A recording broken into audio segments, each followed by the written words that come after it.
విజయవాడలో మాజీ మంత్రి జోగి రమేష్ నివాసంలో ఏసీబీ సోదాలు కొనసాగుతున్నాయి. విజయవాడలో జోగి రమేష్ కుమారుడు జోగి రాజీవ్ అరెస్ట్ అయ్యారు. రాజీవ్ను ఏసీబీ కార్యాలయానికి తరలించారు. అగ్రిగోల్డ్ భూముల వ్యవహారంలో జోగి రమేష్ పై ఆరోపణలతో ఏసీబీ తనిఖీలు చేపట్టింది. ఏసీబీ సోదాలపై మాజీ మంత్రి జోగి రమేష్ మండిపడ్డారు.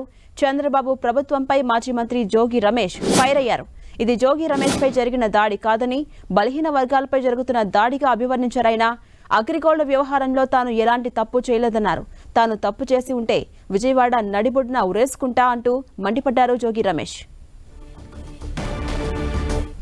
కక్ష సాధింపులు నా కుటుంబం మీద కనుక చేస్తే పైన దేవుడు ఉన్నాడు.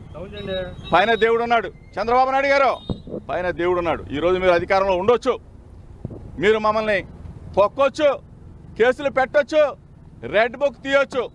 కానీ మీకు మనస్ఫూర్తిగా చెప్తా ఉన్నాం, మంచిని మీరు ఇంత దుర్మార్గంగా ఒక చిన్న కుర్రోడిని తీసుకొని, ఏమీ తెలియని కుర్రోడిని తీసుకొని మీరు అరెస్ట్ చేయాలా, జైల్లో పెట్టాలన్న ఇటువంటి వంకర బుద్ధిని మార్చుకోండి. ఇది ప్రజాస్వామ్యవాదులరా, ఇది గుర్తించండి. నేను గానా నా కుటుంబం గానా అగ్రిగోల్డ్ ఆస్తులో కానీ ఏదైనా తప్పు చేస్తుంటే విజయవాడ నడిబొడ్డులో ప్రజల సాక్షిగా అవసరమైతే ఊరేసుకుంటాం. తప్పు చేసుంటే ఊరేసుకుంటాం. అంతేగాని ఇట్లా మమ్మల్ని బలహీన వర్గాలను వేధించడం న్యాయమా, ధర్మమా? చంద్రబాబు నాయుడు గారు, మీకు న్యాయమేనా? చంద్రబాబు నాయుడు గారు, దయచేసి మరొకసారి మీరు ఆలోచన చేసుకొని మీడియా మిత్రుల ద్వారా ప్రజలందరికీ కూడా ఇది జోగి రమేష్ మీద కుమారుడి మీద జరిగిన దాడి కాదు. ఇది యావత్ బలహీన వర్గాల మీద, గౌడ కులం మీద, గౌడ కులస్తుల మీద జరిగిన దాడి ఇదని చెప్పేసి మీ ద్వారా తెలియజేస్తా ఉన్నా. ఇక అప్డేట్స్ మా ప్రతినిధి తిరుమలరావు అందిస్తారు. తిరుమలరావు, మాజీ మంత్రి జోగి రమేష్ నివాసంలో ఏసీబీ సోదాలు కొనసాగుతున్నాయి. ఇప్పటికే అతని కుమారుడు జోగి రాజేష్ ను అరెస్ట్ చేశారు. ఇప్పటివరకు ఉన్న అప్డేట్స్ ఏంటి?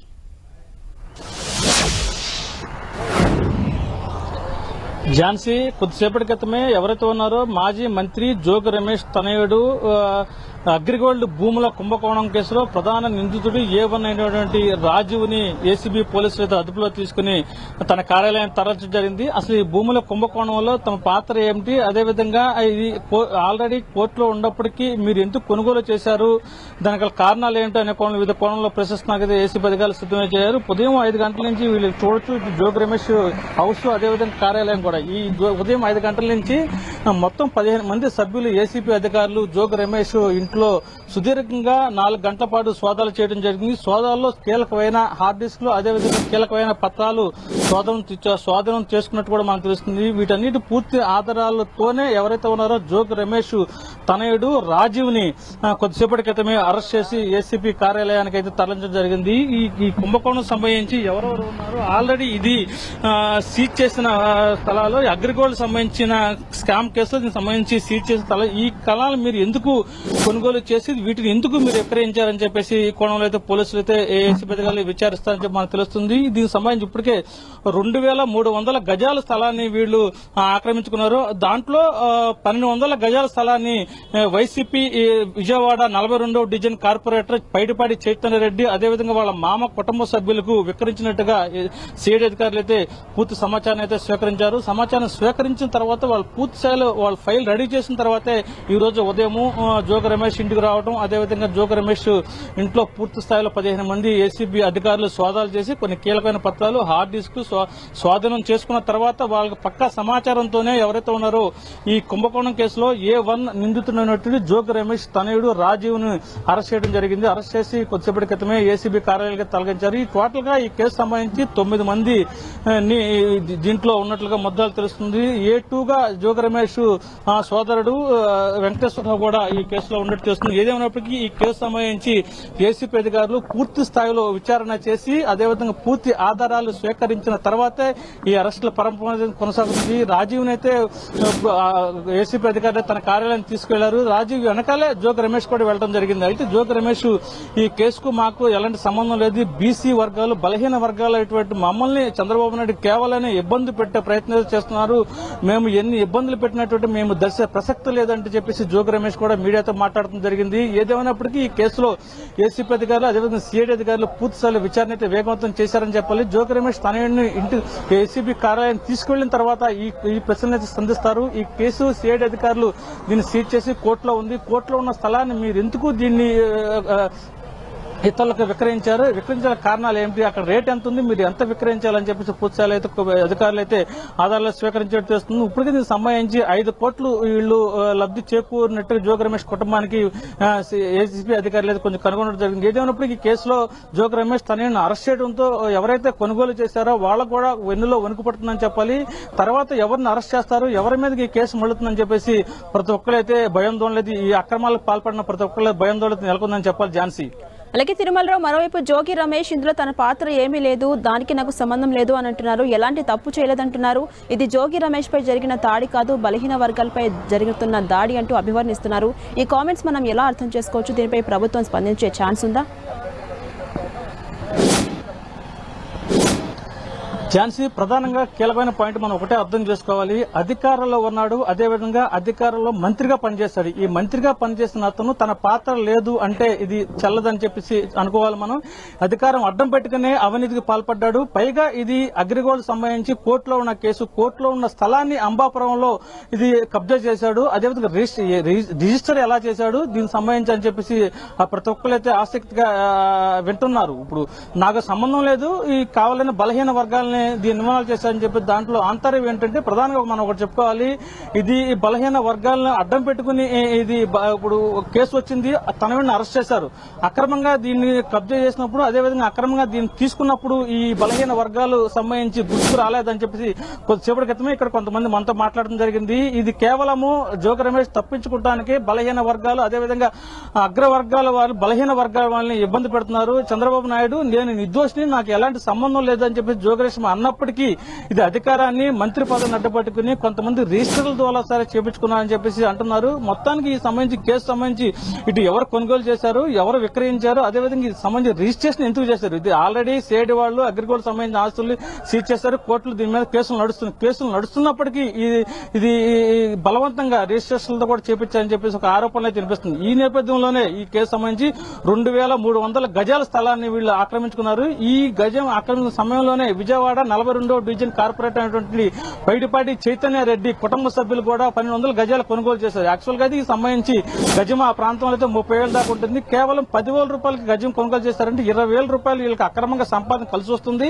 మనం బాగుపడొచ్చు అనే విధంగా కూడా వీళ్ళు ఆలోచించి చేశారు అని చెప్పేసి కొంతమంది ఇక ఆరోపణలు చేస్తున్నారు. ఇది కేసు వచ్చింది, బయటకు వచ్చింది కాబట్టి వీళ్ళు బలహీన వర్గాలు గుర్తుకొస్తున్నాయి, లేకపోతే బలహీన వర్గాలు లేవు అని చెప్పేసి ఇప్పుడే కొంతమంది ఇక్కడ వ్యాఖ్యలు చేసి ఇక్కడి నుంచి వెళ్లిపోవడం జరిగింది. ఈ సిఐడి వాళ్ళు వీళ్ళని సంబంధించి అదేవిధంగా ఏసీపీ అధికారులు ఈ కేసు ఇన్వాల్వ్ చేసి పూర్తి స్థాయిలో విచారణ చేసిన తర్వాతే రాజీవ్ను అరెస్ట్ చేశారు. అరెస్ట్ చేసిన తర్వాత కొన్ని కీలకమైన ఆధారాలు స్వీకరించినట్టు తెలుస్తుంది. అదేవిధంగా జోగి రమేష్ ఇంట్లో కొన్ని కీలకమైన పత్రాలు హార్డ్ డిస్క్ లో శోధన చేసినట్టు కూడా మనకు తెలుస్తుంది. ఇప్పుడు ఇది ఏసీపీ అధికారులు అయితే జోగి రమేష్ తనయుడిని అరెస్ట్ చేసి తన ప్రధాన కార్యమైనటువంటి గొల్లపూడికి తరలించడం జరిగింది. అక్కడ పూర్తి స్థాయిలో జోగి రమేష్ తనయుడిని విచారిస్తే ఇంకా ఎవరెవరి పేర్లు బయటకు వస్తాయి, ఎంత ల్యాండ్ వీళ్ళు అక్రమంగా కబ్జా చేశారు అనేటువంటి కీలక ఆధారాలు బయటకు వస్తాయని చెప్పేసి కొంతమంది అయితే చెప్పడం తెలుస్తుంది.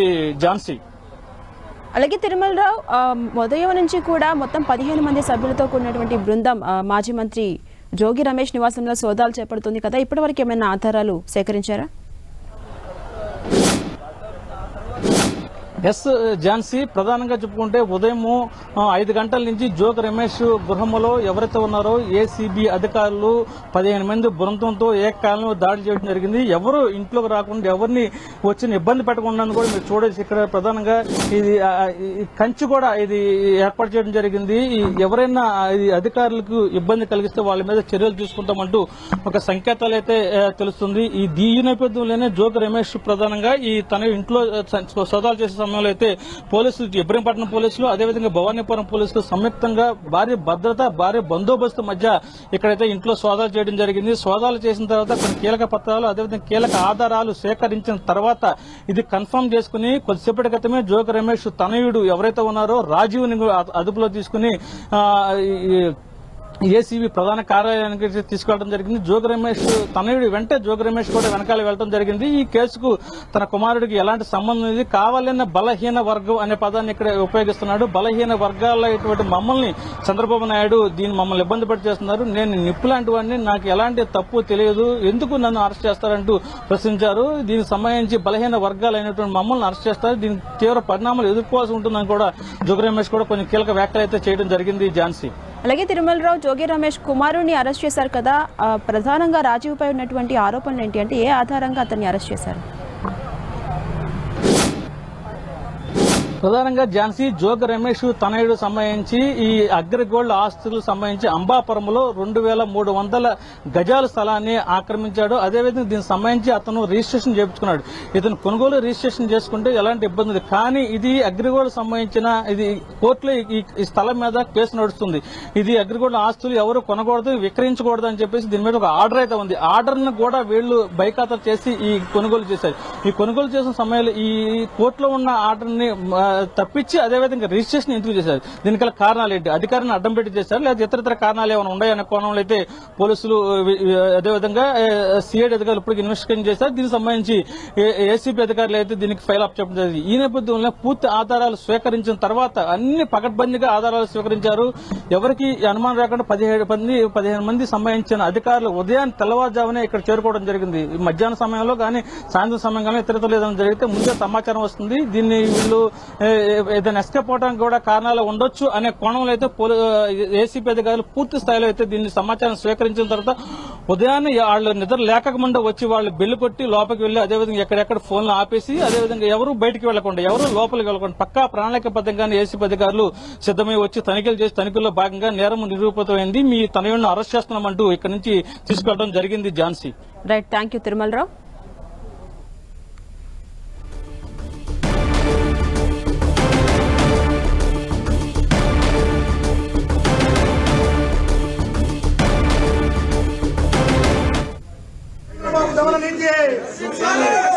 చంద్రబాబు దమన నీతి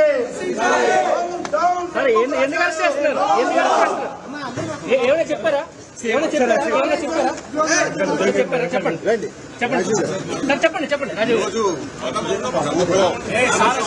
ఎలాగోసారి అరెస్ట్ ని ఎలా చూస్తారు? నిజంగా ఈ భూమి అక్రమాలు పాల్పడ్డారా ఏంటి? అందరూ కొనుక్కున్నట్టే కొనుక్కున్నాం. అంటే అమ్మినోళ్ళు అన్ని చూపించే మాకు అమ్మారు, మేము అలాగే అమ్మాం. ఈనాడు పేపర్ లో వాళ్ళు ప్రకటించి అమ్మారు, మేము కూడా ప్రకటించి అమ్మాం. ప్రభుత్వం కక్ష సాధింపు చర్యగా ఈరోజు మీద కక్ష పూరితంగా నన్ను అరెస్ట్ చేస్తా ఉన్నాను. ఎలా ఫైట్ చేయబోతాం?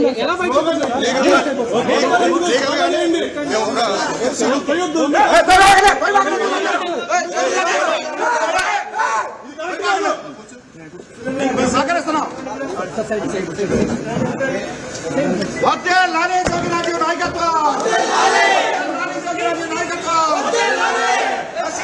చంద్రబాబు దమన నీతి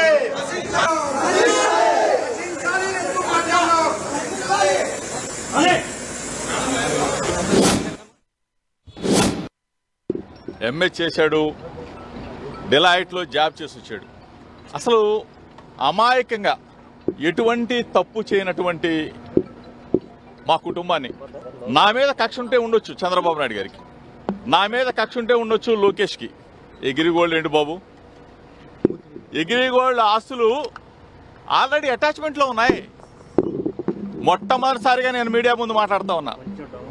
మొట్టమొదటిసారిగా ప్రభుత్వం అధికారంలోకి వచ్చిన తర్వాత మొట్టమొదటిసారిగా మీడియా ముందుకు వచ్చారు. ప్రభుత్వం ఏదైనా మంచి చేస్తే మంచి చెప్దామని చెప్పి అనుకున్నాం. కానీ ఈరోజు అగ్రిగోల్డ్ భూములేంటి, ఆల్రెడీ అటాచ్మెంట్లో ఉన్న భూముల్ని ఎవరన్నా కొంటారా? అటాచ్మెంట్లో ఉన్న భూములు, అది కూడా 2300 గజాల భూమి.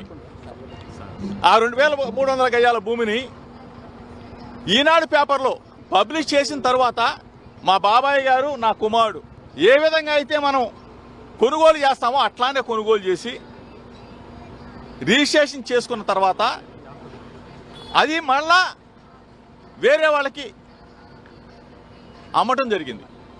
అంటే ఏ విధంగా అయితే మనం భూమి కొని అమ్ముతామో అట్లాగనే అది వాళ్ళు మా దగ్గర నుంచి కొనేటప్పుడు కూడా ఈనాడు పేపర్లోనే పబ్లిష్ చేయించుకొని సర్వే చేయించుకొని అధికారులు ఇచ్చిన రిపోర్ట్ ఆధారంగా సబ్ రిజిస్ట్రార్ గారు రిజిస్ట్రేషన్ చేసి వాళ్ళకి అప్పచెబితే ఇంతకన్నా దుర్మార్గం ఎక్కడన్నా ఉంటుందా చంద్రబాబు నాయుడు గారు? దయచేసి నేను మిమ్మల్ని అడుగుతా ఉన్నా, నా మీద కక్ష ఉంటే నా మీద తీర్చుకోండి. అంటే అభం శుభం తెలియని నా కుమారుడి మీద, అమెరికాలో చదివి వచ్చాడు, ఎంఏ చేశాడు, డిలాయిట్లో జాబ్ చేస్తున్న నా కుమారుడి మీద మీరు ఈ విధంగా కక్ష తీర్చుకునే కార్యక్రమం చేయటం న్యాయమేనా, మీకు ధర్మమేనా అని అడుగుతా ఉన్నా. దయచేసి ఆలోచన చేసుకోమని అడుగుతా ఉన్నా. ప్రభుత్వాలు వస్తూ ఉంటాయి, పోతూ ఉంటాయి. మీరు అధికారంలో ఉన్నారు, దయచేసి ఒకసారి ఆలోచన చేసుకోండి. మేము అధికారంలో ఉన్నప్పుడు మీ మీదకి దాడికి రాలా. దయచేసి మీరు ఆ మైండ్లో కానీ ఆ ఆలోచన కానీ ఉంటే తీసేసుకోండి. ఆనాటి ముఖ్యమంత్రి జగన్మోహన్ రెడ్డి గారి మీద అయ్యన్న పాత్రుడు గారు చేసిన విమర్శల్ని నానా బూతులు తిట్టిన తర్వాత మీ ఇంటికి వచ్చి ఒక పెద్ద మనిషికి నిరసన తెలియజేయటానికి వచ్చాను తప్ప మీకు చెప్తే ఈ వ్యవస్థని మారుస్తారేమో, 40 సంవత్సరాల చరిత్ర ఉన్న రాజకీయ అనుభవం ఉన్న చంద్రబాబు నాయుడు గారు ఒక మంచి చేస్తారేమో, ఒక మంచి ఉద్దేశంతో రాజకీయాలను తీసుకొస్తారేమో అని చెప్పేసి మేము ఆలోచన చేశాం. కానీ దయచేసి ఇటువంటి దుర్మార్గాలకి ఒడి కట్టవద్దు చంద్రబాబు నాయుడు గారు.